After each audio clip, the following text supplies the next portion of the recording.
with ODB is, when he took the Grammy.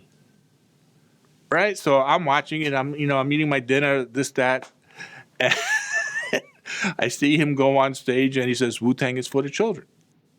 I went and bought me an outfit today that costed a lot of money today. You know what I mean? Because I figured that Wu-Tang was going to win. I don't know how y'all see it, but when it comes to the children, Wu-Tang is for the children. We teach the children. You know what I mean? Puffy is good, but Wu-Tang is the best, okay? I want y'all to know that this is ODB and I love you all. Peace. Phone, don't forget, there were no cell phones really then, right? So the house phone, my personal phone line is ringing, my wife's line is ringing, the buzz is ringing to get in to the right, and then there's a knock on the door. And it's dirty. He goes, how'd I do? Nicole made us a great dinner, and then we all went to the Grammy, the BMG party together.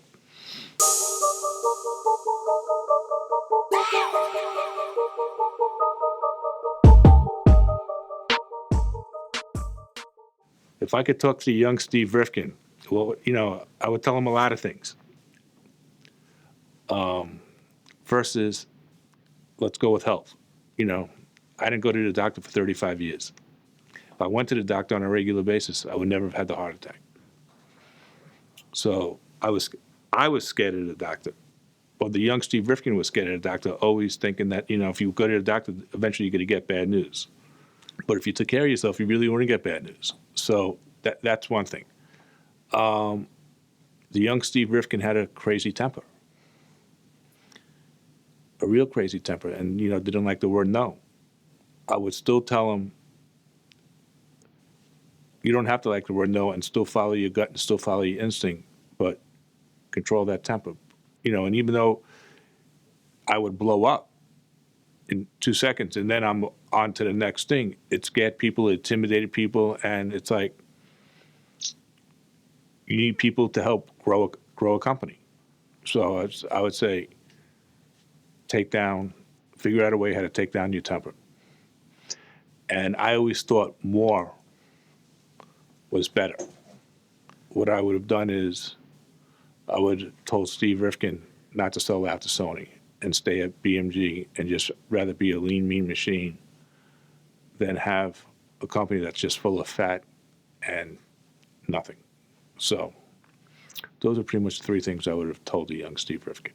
As far as the BMG Sony situation, it was really my insecurity because there was Loud and then there was also still the Stephen Rifkind Company. So the Stephen Rifkind Company's biggest client on the music side of things was Interscope Records. So me and Jimmy became really, really close.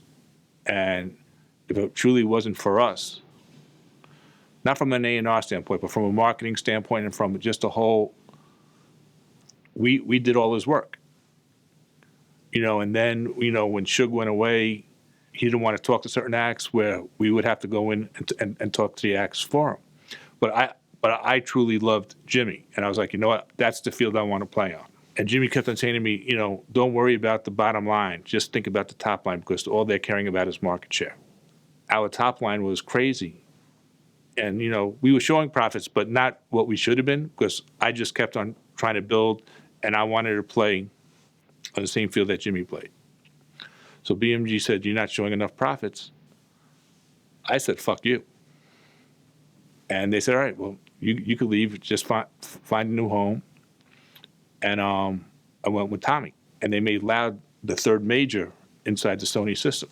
So, we went from a staff of 40 people to a staff of 300 people, where people would call me by my last name, like Mr. Rifkind, and I'm like 37 years old. And I was like, and then we had to play by Sony rules, and it was the demise of Loud, and it was probably the biggest mistake I ever made. Instead of just like being your own person, and we found the acts, we marketed the acts, but really think we were doing huge numbers, but we should have shown more profit.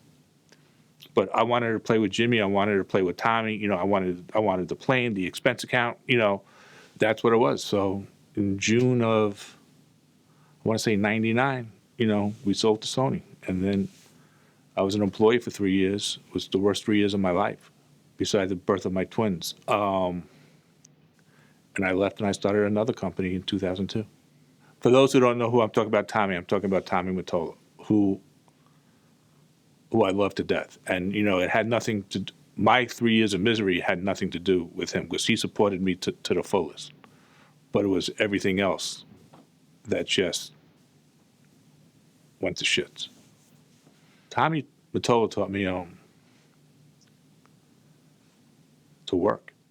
Like, Tommy was a worker, and also what Tommy did, Tommy put the best people around him. Even though I didn't get along with Donnie Iyer, who was head of Columbia, and Michelle Anthony, who was his number 2 and number 3, they were beasts and they were the best in the game. So Tommy only hired the best. So that's one thing I learned. If you have to be accountable for something, you need a team that are going to be a bunch of animals and work. So creative-wise, we were there. But when it came to a lot of other stuff, I didn't know how to do it. And then, Donnie would be sticking their nose in it and everything. So I had an A team, but I didn't have an A+ team on certain things. But when it came to A&R and promotion, nobody could touch us. What makes Jimmy Iovine special is he also doesn't take the word no. I mean, let's just talk about beats. His relationship with his artists are second to none. He treats them like family. Him and Dre have this incredible 1-2 punch. They started Beats, and 6 years later, they sell a company for over $3 billion to Apple. And that was always his vision. And Jimmy is so focused where he just kept on going until he got his sale to Apple. There would be time, he used to throw movies at his house every Saturday night, and it would be Dre, it would be Teddy Riley, it would be Gwen Stefani, and it was just like, it was all about the artist. And he really wanted to make sure that they were okay. I mean, the artist always came first. What I learned from Jimmy really was laser focus. Laser focus. When that No Diggity record came, I remember it was like they scanned more records than they shipped. Which who the hell knows? But he was laser focused. I remember we went to go see, was me, him, Dre, Tom Wiley, and Rob Stone. They're performing somewhere in Anaheim, and it's like an hour ride. And he's not driving, but somebody's driving, right? And for a fucking hour, that's all he's talking about is this one record. And the record's already gone. Like, it's not like, we got to set up this record, we got to plan this record. The record's already gone, and he was still laser focused. So that's really what I learned from Jimmy. The 3 keys to Steve Rifkin's success. 1, I was lucky. I mean, luck has to play a big part. Signing 9 guys from Staten Island with a record that really didn't have a hook, and just the rapport that me and RZA had. It worked. But again, one of the keys is I did let I fought for my artists. I got arrested fighting for my artists on a negotiation where I should have been on BMG's side, but I couldn't let BMG shit on myself or shit on Wu-Tang. And like I said, I think my A&R team was the best A&R team ever, in hip hop history. So I take, Matty, Free, Sean C, Shane Mooney, Malik Levy. I know I'm missing some people, but I mean, the nucleus of that was we were an A&R driven company, and we were an artist development company. And the third key is we didn't have to rely on anybody to break a record. We had our own network. Outside the monetary success that I had is, seeing Gio Bivens, who's head of urban promotion at RCA, seeing yourself, seeing Jello, having, this company who's actually interviewing me right this second, and seeing how you've grown, and it's not, I never looked at it about me. It was always about everybody else because, I'm a basketball junkie. So like, as great as Michael is, he needed Scotty, right? I could have been the greatest, whatever, but you know what? Without Rich, without my brother, without my cousins, without Mojo, without Gabi, without all these people, it would have just been another company. So seeing them all grow is, as rich as the number 2 man at Def Jam now. I mean, that puts a huge smile on my face. A lot of people don't know that I financed Cornerstone with Rob. Rob Stone is not the rapper. Rob Stone is one of the best executives in music. He has a company called Cornerstone, and he also has a company called The Fader. One of my closest and dearest friends. We talk 2-3 times a day, and he's just an amazing guy, and he has an amazing company. There's there's a kid by the name of B. Wynn who, who's in LA, who's, I guess, part of, I don't know if he was part of the street team or part of the marketing, but he's doing incredibly well now, right? Combe Chantel, who is my creative guy, has, him and his wife have the biggest hottest retail store in all of LA. It's not about me winning. I like to win, but seeing everybody else win as they grew. The Pepsi deal through Steve Rifkind Company was probably the biggest deal I ever did, but it was probably also the worst deal I ever did. Because they found out that we were ready to do a deal with Coke. And they just didn't want us to be in business with Coke, so they quadrupled the deal in pay, in length, in everything, but they just kept us on the sidelines. So we couldn't even really grow. With Coke, we were really going to be a full creative arm for Coke. So that's one of the things where sometimes you just can't do it for the money. My credit was not taken to the level that it should have been. I should have stayed at BMG. Change is good. The record business is back on an upswing. There's still some old components that you do need. I still do think you need radio, even though playlisting, with Spotify and everything. But, then you take somebody like Little Pump. His radio is YouTube. He has 11 million subscribers. And, he could get one song on the radio, no songs on the radio. But, when you have 700 million views, what else do you need? Those are the things that I'm learning and that I'm trying to attack, where it's like, fuck most added. Right? We have this new video that we just shot with Pump, right? We're at 50 million in 3 fucking days. This video is going to be 500 million to 1 billion views, in 4 to 6 months. That's the new radio. Granted, would I love GCI to be playing the record or Power to be playing the record? 100%. But, remember how we used to start records back in the day through Mix Show and everything else like that? You got YouTube now.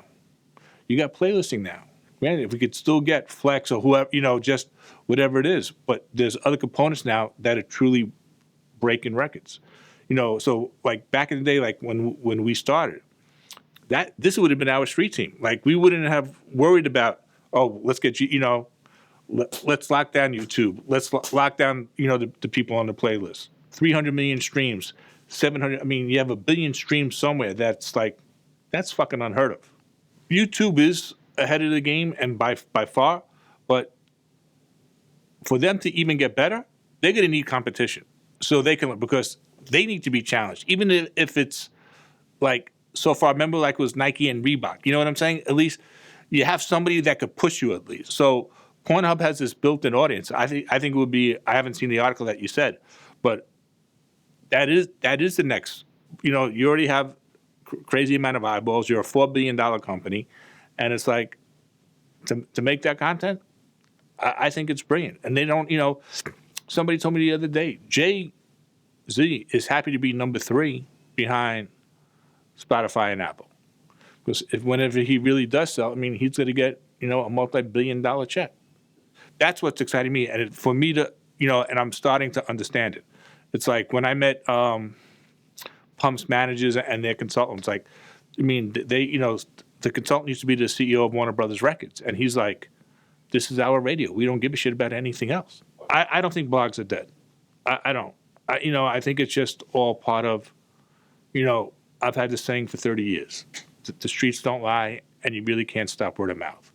A blog might be a different word, but I don't think the blogs are going to be dead because people are still going to have to find music, if it's through YouTube or Pornhub or whatever it is. They're looking, I got 3 kids. I got a 23-year-old and I got twins that are 17. My 17-year-old son, you walk into his room after he's done with homework. He has his phone, his iPad, his computer, and a TV, which is a video game, which, I'm not a big video game person, right? So, he's talking to the whole fucking world and doing 4 different things at once. And I'm scratching my head. I'm like, how the fuck do you do this? Hey, it's Steve Rifkind. You're watching 24/7 HH. I don't know if it was a wild toss story, but my wife is pregnant with the twins. And Charlie Walk said to me, you don't know any white people.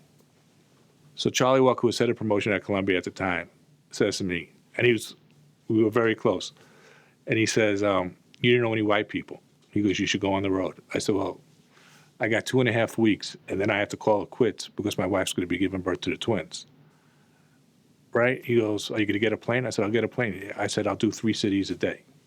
What's 3 times 2.5 weeks? 3 cities a day. So it's 20. It was like, we did like 50 cities in 2 weeks.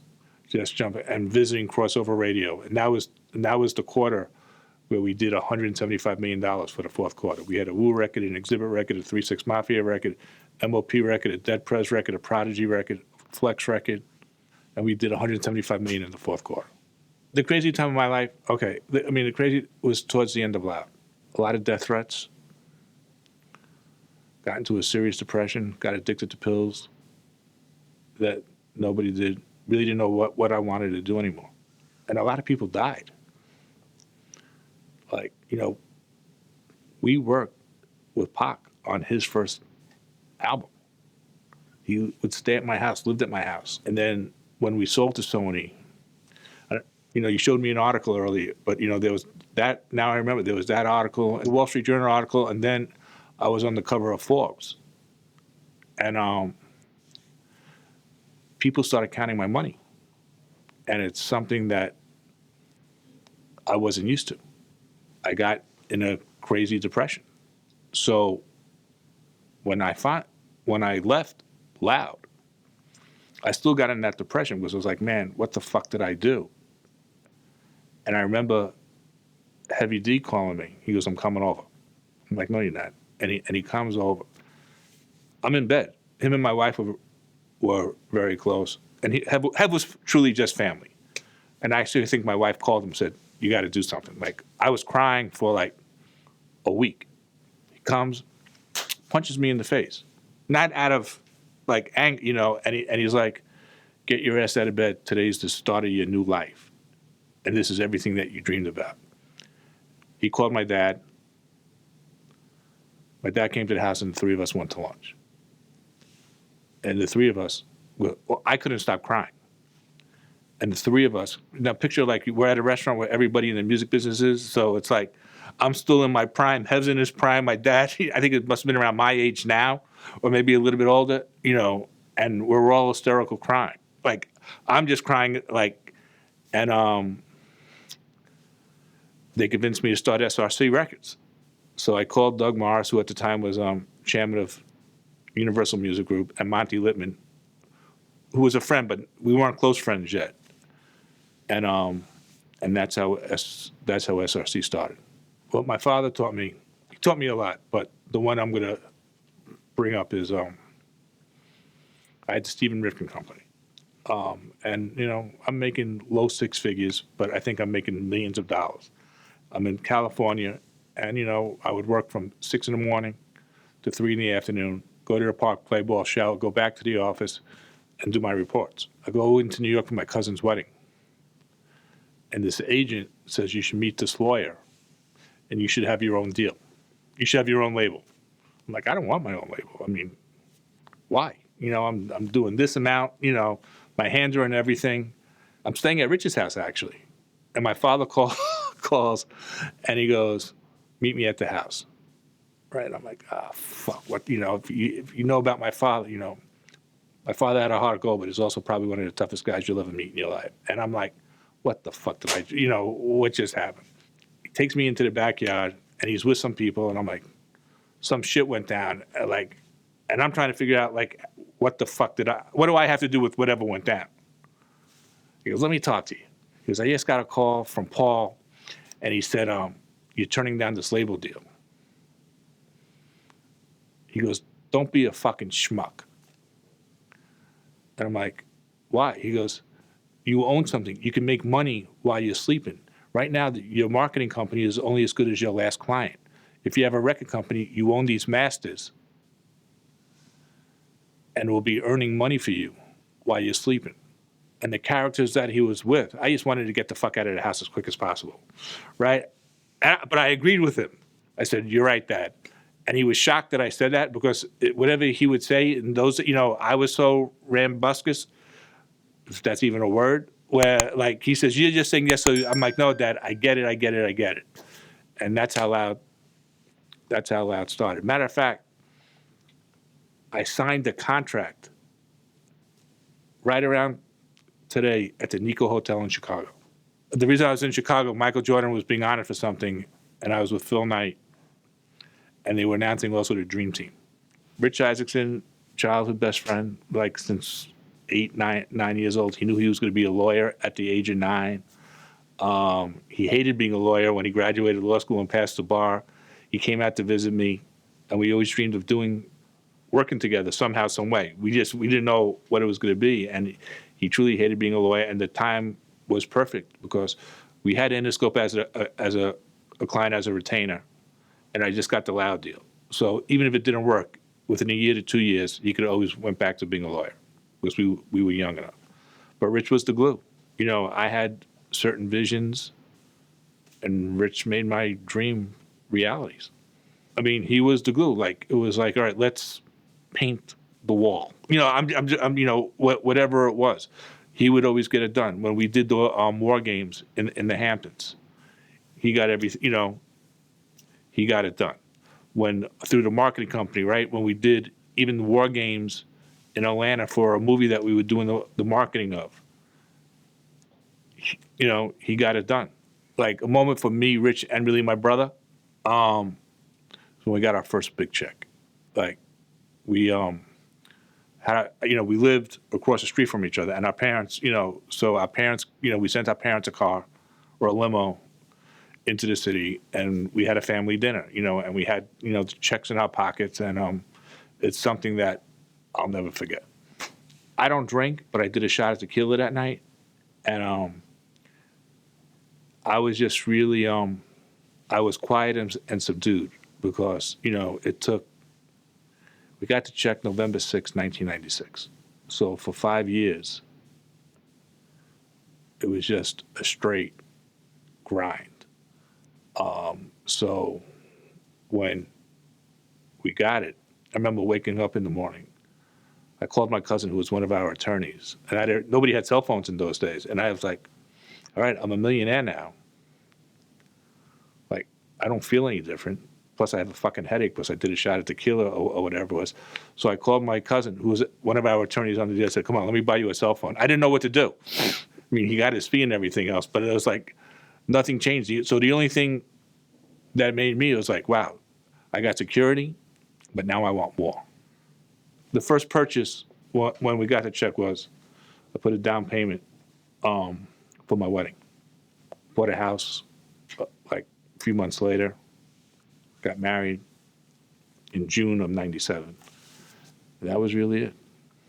And I was like, all right, we need more of this. Before there was Loud, there was a Steve Rifkind company. And had Street Team. I think I owned I trademarked the name Street Team.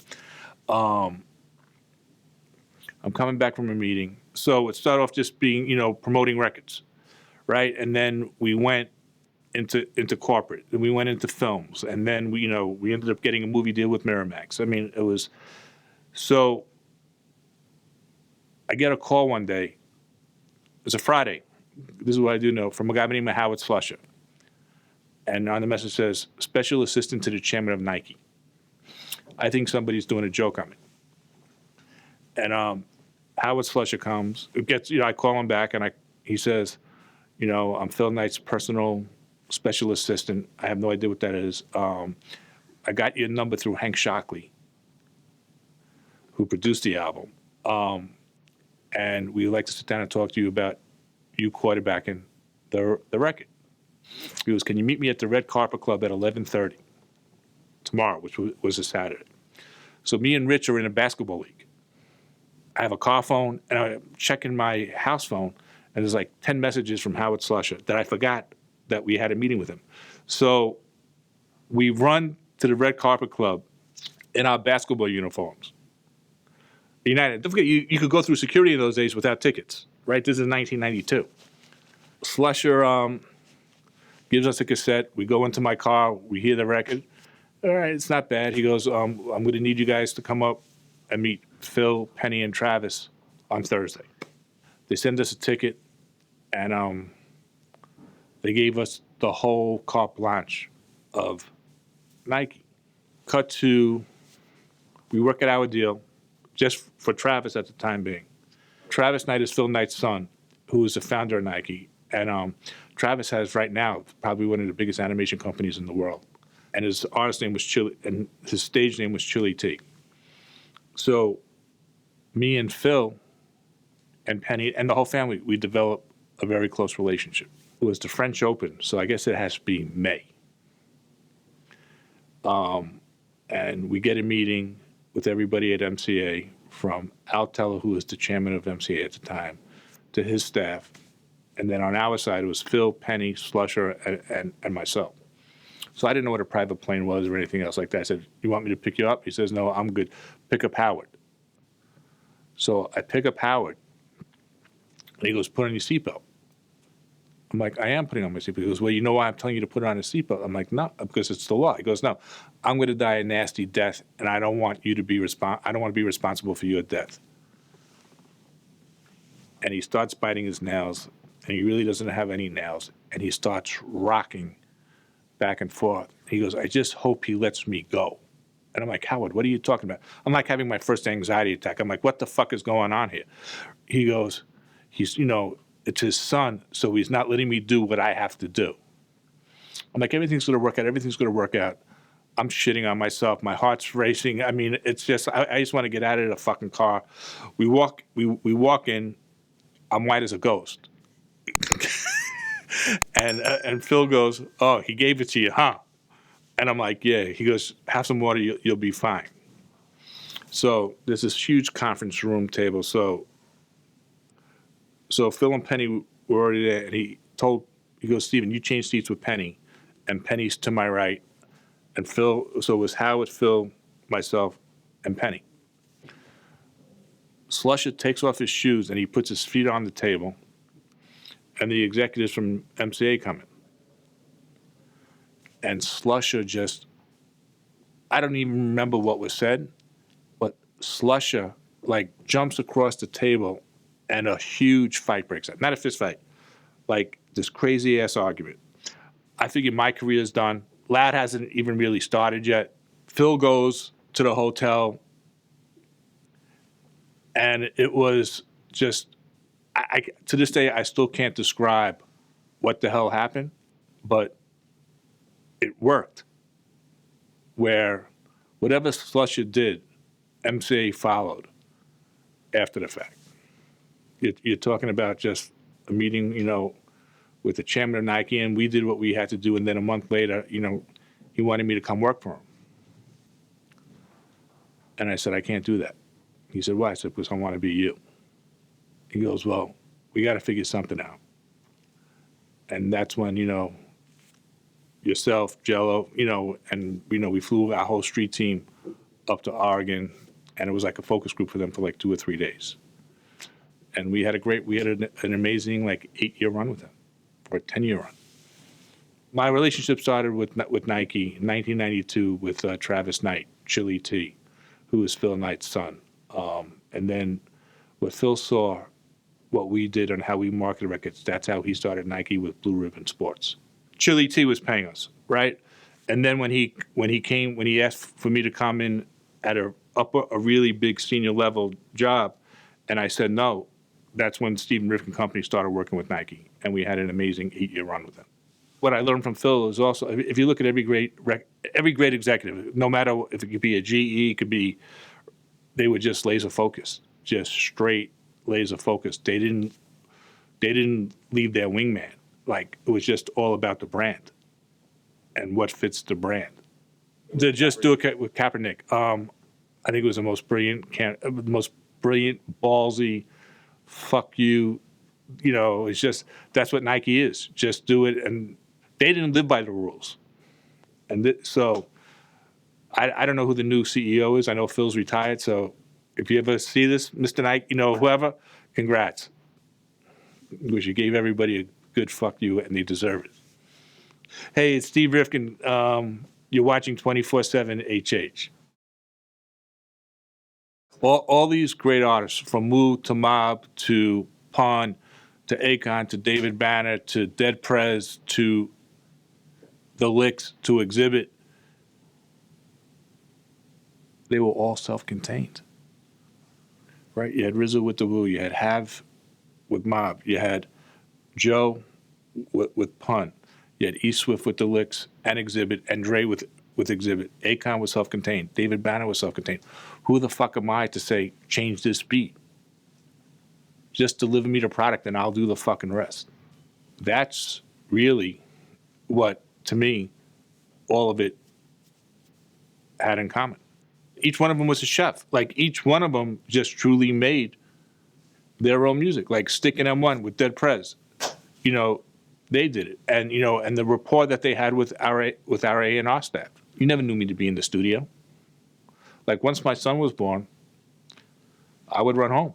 So Paul and Juicy at 3-6 with Hypnotized Minds, they were Wu-Tang just in the South. I mean, they'd tear the club up, Thugs. Don't forget, we made a movie with them that we went straight to VHS. The movie was outselling Shrek in the South. Choices. The soundtrack went 2 million. We sold 1 million VHSs. And they had, their own. We still let them keep a deal with Selector Hits for 666 Mafia, which was all their street shit. Oh, Project Pat also came out that year. I mean, that quarter. They were special, and and that's how me and Juicy is still in business today. They had everything. They had the studio, they had the label, they knew how to manufacture a record. I mean, that's how Wu-Tang started, right? So they had the same thing. With Prodigy's passing, that hit home. I mean, that hurt. I'll tell you how I even found out. My daughter was taking her road test, and we were in Miami. She wanted to take a road test in Miami so she could drive like 6 months earlier. So we're in Miami, and I'm walking her to the car so she could take the test. And Rich keeps on calling me. And I'm like, it's not one time, it's not two times, it's not three, it's like, so I know some things.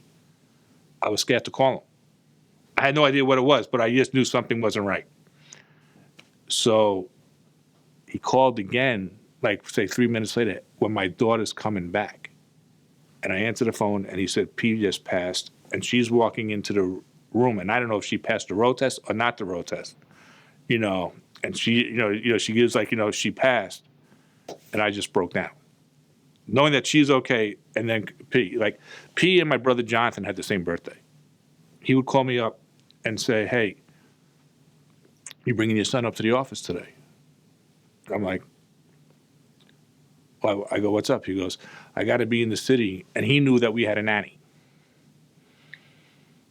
So I said, what time so he would drop his son off, whatever, if it was a photo shoot or whatever he had to do.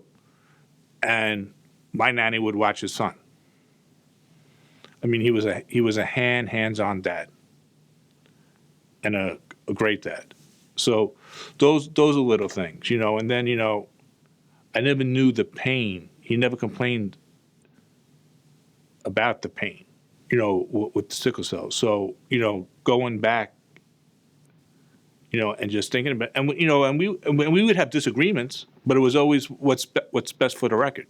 He was too young. I mean, they were all too young. Dirty was too young. Pun was too young. But I spoke to P a month before he passed, and he was really in shape, and I was like, what, like, how the fuck did you, go from a small guy to, like, just built like an animal, just like, and he told me, it was a diet, and we had some laughs, and I was gonna try and make it to the Vegas show, because, I was in LA, but I was in Miami with my daughter, so that was the last time that we spoke. I'm going to tell a great story about, with me and Pun. This is just, first of all, Pun loved being a celebrity. He comes in, the album's just out, and I know what we're gonna do at the end of the day, like what we're shooting for, and he has this Cuban link bracelet. I'm like, yo, and I was just saying that's a dope bracelet, right? And he goes, what do you think we're gonna do on the album? I said, we're gonna do 3 million. He goes, 3 million. He goes, that's more than gold. I'm like, yeah, it's like 3 million. He goes, I'm thinking maybe 300 or 400. I'm like, pun, we're shipping 300 to 400,000. He goes, well, if we go gold, I'm going to buy you this bracelet. I said, then you're going to have to buy it for me tomorrow. I'll make a deal with you. I said, at 2 million, right? And I'm just talking shit, right? Knowing that we're really going to do 3. So cut to 8 months later, he's on the road, everything else like that. He calls me, he goes, I want to talk to you about the new album. I'm like, all right, cool. He goes, can I come in? What time can I come in? 4 o'clock, So he comes in, and I start fucking around. I said, pun, we're at 3.3 million records sold. And I'm really pissed because you gave me your word that you were going to get me a fucking bracelet at 2 million. He goes into his pocket, and he lays down this box. He goes, here, motherfucker. And I open up, and it's this Cuban link bracelet, all diamonds, with my name on it. I don't know what the hell it cost. I have it in a case. I don't. And we had a laugh. We had a good hug. I mean, it was just. And then we had a charity. We used to have a charity where we would send underprivileged kids to camp for the summer. And I had to wear it because he was going to be there. And I was scared to wear it, like walking the streets. And it was so fucking heavy. So it was just like, we just laughed the whole way through. And he couldn't thank, me, Joe, Rich, everybody for what we did for him.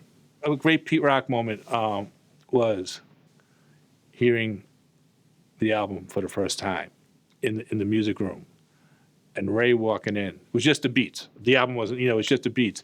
And Ray walking in saying, let's get this deal done now. I didn't even know he had the name Soul Survivor yet, to be honest with you. When Pete came up to the office, we went to the music room. It was this private, it was like a little studio inside the office. We came in, it was also like the smoking room, the sex room. It was like, that room was fucking bananas. We just, vibed out. Remember Ray storming in, and the room was soundproof, but he knew Pete was there. And it was like, come on, man, let's just get this deal done now. And that's how Soul Survivor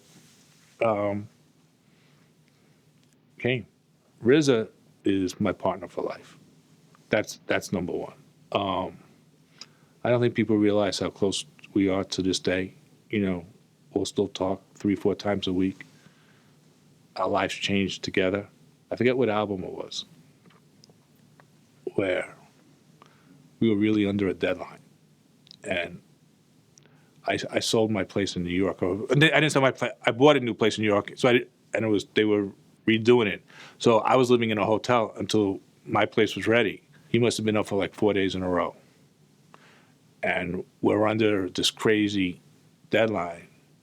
And I took him to the hotel. I had like a 2-bedroom suite. I'm like, you go in this room, we're shutting shit down for 2 days. I'll deal with Sony or whatever it was. Like, they're going to have to figure out a way how to get this fucking album done. And he slept for like 2 days. So, I'm going to go with ODB is, when he took the Grammy, we were up for like 3 Grammys that year. And I had a cocktail. The Grammys were at Radio City, and I lived diagonally across from Radio City. And we were going to have a cocktail party at the house. I already knew that we lost, because they didn't televise hip-hop. So he comes to the house. I'm like, all right, you guys, he goes, you're not going? I'm like, no, we lost. I'm not going to go. And he blows like this thing. He's like, I bought this $3,000 suit, blah, blah, blah, blah, blah. He goes, what a waste of fucking money, I don't know if he was kidding, not kidding. And then they go to the Grammys, right? So I'm watching it. I'm eating my dinner, this, that. And I see him go on stage, and he says, Wu-Tang is for the children, right? With all this, I'm eating, right? I got my son who's maybe a year old. Phone. Don't forget, there were no cell phones really then, right? So the house phone, my personal phone line is ringing, my wife's line is ringing, the buzz is ringing to get in to the right, and then there's a knock on the door, and it's dirty. He goes, how'd I do? So I said, you did great. Are you hungry? He goes, yeah, right. He took off his suit, and and it was just me and him, my wife, and my son Alex. And Nicole made us a great dinner, and then we all went to the BMG party together. Kanye, Kanye really wants to change the world, and that's really what it is. I take direction from him. It's the first boss I ever had, and whatever he asked me to do, I just try and get it done. With the 5 records that we put out, that's really what it was. It was to show the world that he could change the world, and he doesn't live by rules. He lives by what the universe says, and what the universe said was, let's put out 5 records. And to this day, I still tell him, I said, I've pretty much experienced pretty much everything in the music business, selling 200 million records, but I never saw anything like this in my life. For me, it was the most natural high I've ever experienced in my life. What made it complicated was me, because I haven't put out records in a while. So I didn't know anything about the DSPs and the streaming. I knew what Spotify was and Apple Music was, but I didn't know about deliveries and that, you needed, this, and that records come out. When did it go from Tuesdays to Fridays or Thursday nights? So it was like, what the fuck is all this? So that's what it was. For Ye, it was easy. He was just in the lab, in the studio, doing what he does. It was me trying to catch up, like, all right, this is what we got to do, boom, boom, boom, boom, boom. What makes Kanye unique to me is I've never seen anybody work the way he works. He'll fly 12 hours, go to a meeting, turn around, come back, direct the video, come back, fly to Chicago, and make an album. His vision is, there's only 2 people I've seen, him and RZA, that truly see outside the realm of whatever that realm is. What I get excited about now is when I wake up in the morning, seeing a text or an email from him and saying, all right, these are the things that we have to attack today. I brought in my guy to run all of the sneakers for Kanye. But it's literally 2 different, there's Yeezy and then there's the music side. And, Ye knows my experience in sneakers. So I tell him this: whatever you need from me, I'm there. So, but I'm not day to day, on any of the sneaker stuff. I was retired for a while. I was sick. I started ADD with Russell and my other best friend Brian Robbins. I couldn't really do it just because I was still recovering from my heart. I took a few years off, and then around a year ago, I started consulting Kanye. And with that, I'm also now working again with RZA and Wu-Tang for our 25-year anniversary, and also working with UCJ. Start a Loud back, and hopefully where I could give it to my son to run it. If I'm the chairman of Universal, I would give, and I'm not saying this because I work with Kanye, give Kanye the fucking bank and let him do what he does. Look, he just changed the whole fucking sneaker industry. He's selling shoes. He's selling more shoes than basketball players. Let him do what the fuck he does. Look who came out of his camp. Let it just be a hub for if somebody wants a merch deal, if somebody wants a single deal, some crazy single deal, if somebody wants an old-fashioned record deal, whatever it is. Like, nobody's betting on anybody anymore. Mr. CEO, who's a great CEO at Universal, make Kanye a co-CEO. The guy at Adidas, same thing. The guy doesn't lose. Everything he touches turns into billions. What Pat and Chance are doing, I spent good time with them the last time I was here, and it just really blew me away on what they're doing. And that's what the industry is missing. They're missing that creative again. When I had Loud, there was Russell with Def Jam, Puff with Bad Boy, Jay and Dame with Rockefeller, right? Suge with Death Row, Brian Turner with Priority. So it was like there was a community. And even though we were competitors, we were still friends, and we still helped each other. I see it now. I don't see a community anymore. Once these young guys start coming, like I mentioned earlier, like, you know, one of the majors is talking to my son about a deal. Not because of who he is, just because of the music that he found. At the end of the day, that's what this industry needs right this second. They need these young kids again who are out on the street, who could be on a computer, but also touch and feel and, you know, and see what the fuck is going on. Hey, it's Steve Rifkind. You're watching 24/7 HH.